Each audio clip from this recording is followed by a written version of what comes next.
3 idiots എന്ന സിനിമയിൽ വിവാഹവേഷത്തിൽ scooter ഓടിച്ച് കരീന കപൂർ അമീർ ഖാന് നേരെ വരുന്ന സീൻ ഓർമ്മയില്ലേ? കണ്ണിന് കുളിരായി ഹിമാലയത്തിൽ 13,900 അടി ഉയരത്തിൽ സ്ഥിതി ചെയ്യുന്ന അതിമനോഹരമായ ഒരു തടാകത്തിനരികെ മൊത്തം 134 കിലോമീറ്റർ നീളമുള്ള ഇന്ത്യയിലും ചൈനയിലുമായി സ്ഥിതി ചെയ്യുന്ന ഒരു തടാകം. അതെ, പാൻഗോങ് തടാകം. ഇടയ്ക്കിടെ നിറം മാറിക്കൊണ്ടിരിക്കുന്ന പാൻഗോങ് തടാകം പച്ച, നീല, ചുവപ്പ് നിറങ്ങളിൽ മനോഹരിയാകാറുണ്ട്.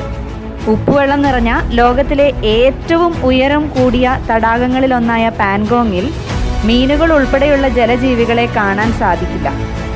ഏകദേശം 40 മില്യൺ വർഷങ്ങൾക്ക് മുൻപ് ഏഷ്യൻ ഭൂഖണ്ഡവും ഇന്ത്യൻ പ്ലേറ്റും കൂട്ടിയിടിച്ച് രൂപപ്പെട്ടുണ്ടായ തടാകമായിട്ടാണ് പാൻഗോങ്ങിനെ വിശ്വസിച്ചു വരുന്നത്.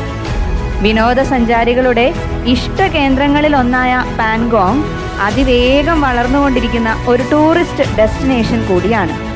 കൂടുതൽ അറിവുകൾക്കായി ഞങ്ങളുടെ ചാനൽ സബ്സ്ക്രൈബ് ചെയ്യൂ, ഷെയർ ചെയ്യൂ.